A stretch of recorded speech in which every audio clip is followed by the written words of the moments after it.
Ah, je suis désolée, je suis têtue, mais je vais revenir sur le «nous» de la Bible, parce que vous êtes nombreux et nombreuses à me dire que le «nous», c'est le Père, le Fils, le Saint-Esprit, mais pour moi, il y a quelque chose qui ne tourne pas rond.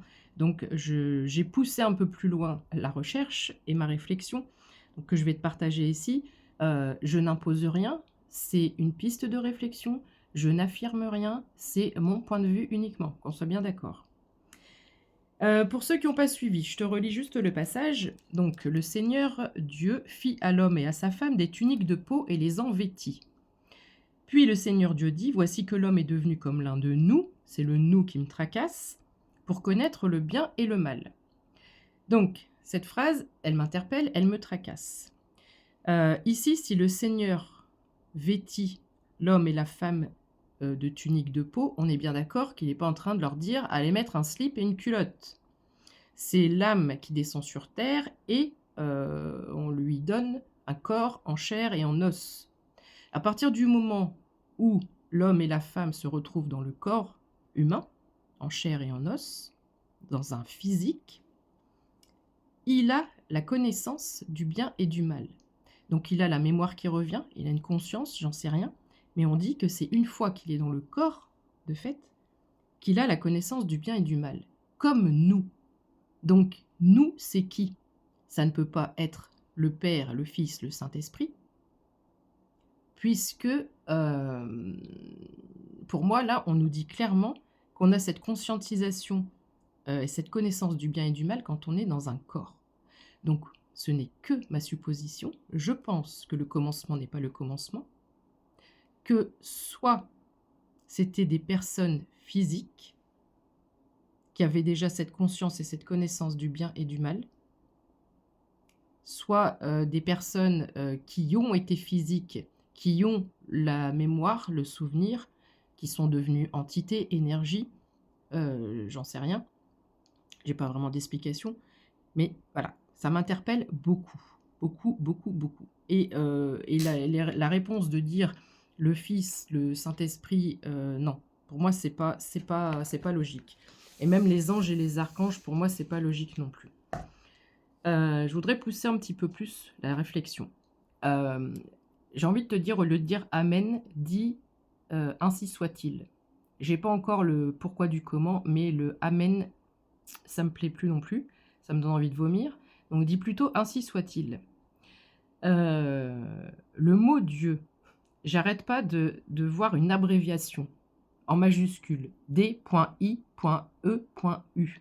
On peut inverser le U et le N. J'essaie de faire des correspondances, j'essaie de faire des recherches par rapport à des significations, qu'est-ce que ça peut vouloir dire et cetera, mais j'en fais une abréviation.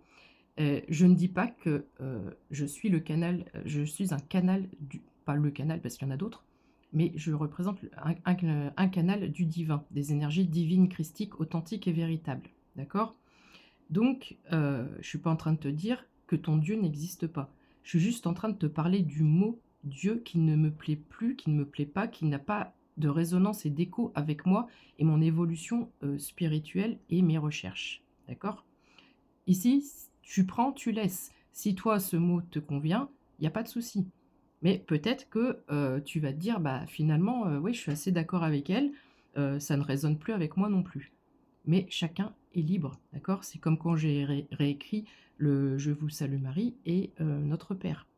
Parce que les prières sont des incantations et pour moi, les prières originelles comme elles ont été écrites, elles nous maintiennent dans un système, heu, de péché, de péché, de tristesse, de pauvreté et d'esclavage, très clairement. Dans pas longtemps, je pense que je vais les ressortir, je les épinglerai, je vais les refaire une par une. Bref, donc j'ai fait des recherches. La plus ancienne trace écrite du mot germanique «Dieu» figure dans le Codex Argenteus ou Argenteus, je ne sais pas comment on dit. Je t'invite à aller faire des recherches là-dessus, si ça t'intéresse, du VIe siècle qui contient une traduction gothique de la Bible. Alors, gothique, oui, ça vient du Moyen Âge, mais quand tu vas voir la définition du mot gothique, c'est écrit un truc du style, Moyen Âge dans une période barbare. Il y a cette notion de barbare ou de barbarie qui ressort. Le mot anglais lui-même dérive du proto-germanique gudan ou Gudan, je ne sais pas comment on dit, Gudan. Quand tu fais des recherches sur ce que ça veut dire, Gudan, mensonge, piège, tromperie. Voilà. Pourquoi je parle de gothique et de barbarie? Et ça m'interpelle sur la suite de la Bible avec l'histoire de Caïn et Abel. Comment alors au lieu de dire Dieu, moi je veux dire comment un Père céleste, comment un être divin, suprême, créateur de toutes choses, dans une bienveillance et un amour inconditionnel infini, comment, peut-il choisir entre l'offrande, des produits du sol de Caïn et l'offrande des produits de bétail d'Abel? Sachant, qu'il y a un passage aussi où on nous dit que, Dieu, sent, l'odeur sucrée de la viande et cetera. Enfin, il y a des passages un peu gore quoi, je trouve, enfin voilà, et ça résonne pas du tout, c'est pas possible, enfin, c'est pas possible. Déjà de base, il ne choisirait pas.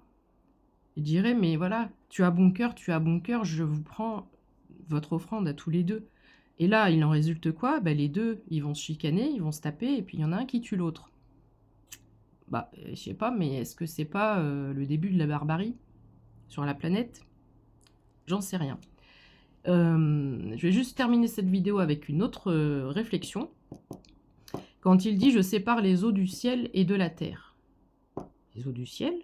Quelles eaux du ciel? Alors, pourquoi le ciel est bleu et l'univers est noir? 06:33 quand je te dis ça.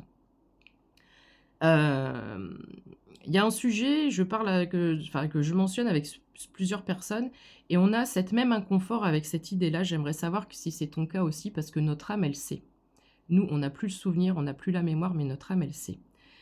Est-ce que tu n'as jamais été interpellé par le fait que nous sommes sur une planète, cette planète est dans un espace vide, un trou noir, où il y a pas de vent, il y a pas de pluie, enfin il y a rien, c'est un trou noir. L'espace, c'est un trou noir, soi-disant. Avec plein de planètes qui sont en lévitation comme ça. Ah oui, là, les scientifiques vont me dire, c'est l'attraction, la machin, les trucs. Ouais, OK, d'accord. Moi, j'y crois pas du tout à ça, donc chacun son truc, une fois de plus, c'est mon opinion, d'accord? Et moi, il y a quelque chose qui me met fort mal à l'aise, c'est de me dire: «Je suis sur une planète, qui est comme ça, en lévitation dans un trou noir». Ça veut dire que moi-même, je suis quelque part dans un trou noir. Est-ce que tu as pas un souci avec cette idée-là?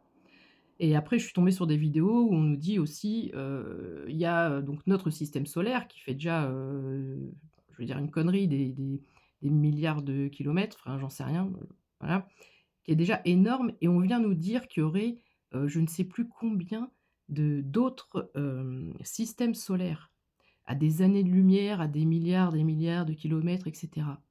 Par quels moyens, par quels moyens, OK, la science est bien développée aujourd'hui, mais par quels moyens tu peux aller voir et savoir qu'il y a d'autres systèmes solaires?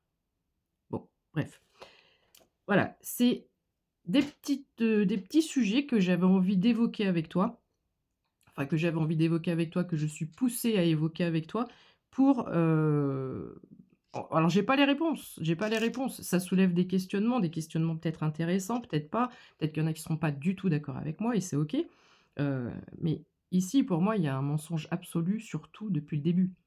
Voilà, et j'aimerais bien, avant de mourir quand même, réussir à savoir sur quoi on est, dans quoi on est. Et cette histoire-là d'univers, moi ça me je peux pas. Quand je pense à ça, je peux pas. Je suis bloquée vraiment avec cette idée. Je me dis: «Il y a un truc qui ne tourne pas rond, ça ne colle pas. C'est pas possible». Bref, c'est que mon avis.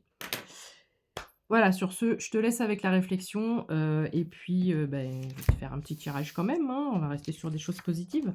Mais j'avais envie de te partager ça. Tu peux faire des recherches, hein, beaucoup plus avancées, si tu vas chercher du côté du codex Argenteus là, Argenteus. Alors j'ai poussé, que sur une matinée, mais je suis sûre qu'on peut trouver vraiment des tas de pépites, de pistes de réponses. Voilà. Bisous, à tout à l'heure pour ton tirage. Ciao.